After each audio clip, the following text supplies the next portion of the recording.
आखिरकार हम last part पर पहुंच ही गए। इस पार्ट में हम बात करेंगे स्वयं सहायता समूह की। तो जैसा कि हमने डिस्कस किया था कि गरीब लोगों के पास ऋणाधार के तौर पर बैंक को देने के लिए कुछ नहीं होता, तो स्वयं सहायता समूह खास तौर पर इसी समस्या का समाधान करते हैं। दोस्तों, एक स्वयं सहायता समूह में 15 से 20 सदस्य होते हैं और ये ज्यादातर एक दूसरे के आस पड़ोस में रहते हैं और ये लोग मिलकर अपनी बचत इकट्ठी करते हैं और हर महीने 25 से 100 रुपये अपने इस समूह में जमा करते हैं। वैसे कोई फिक्स नहीं रहता, कोई ज्यादा रुपये भी जमा कर सकता है और कोई कम भी।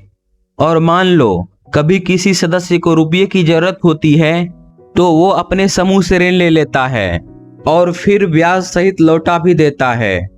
और यदि कोई स्वयं सहायता समूह नियमित रूप से 1-2 साल तक बचत करते रहे और अपने समूह के सदस्यों को जरूरत पड़ने पर ऋण देते रहे तो बैंक उस समूह को बिना ऋणाधार के ही ऋण दे देते हैं।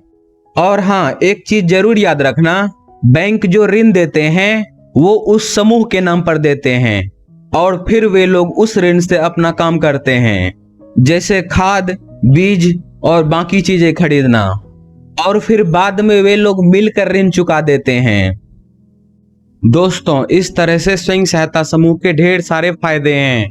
पहला तो यही हो गया कि स्वयं सहायता समूह ऋणाधार की अनुपस्थिति वाली समस्या का समाधान करते हैं। और दूसरा, इसका ब्याज दर दूसरे अनौपचारिक क्षेत्रों के ब्याज दर से कम ही होता है।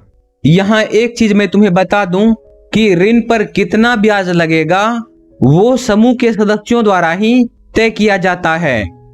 और तीसरा फायदा यह है क्योंकि इन लोगों की बैठक नियमित रूप से होती है, इसलिए ये लोग विभिन्न प्रकार के सामाजिक मुद्दों पर भी बात कर लेते हैं, जैसे कि गांव को और साफ सुथरा कैसे बनाया जाए, स्वास्थ्य को बेहतर कैसे बनाया जाए, घरेलू हिंसा को कैसे कम किया जाए और बाकी जितने भी सामाजिक मुद्दे हैं। तो निष्कर्ष यही है कि स्वयं सहायता समूह बहुत अच्छा है और ये सफल भी हुए हैं और इसी के साथ हम भी सफल हो गए हैं इस अध्याय को खत्म करने में।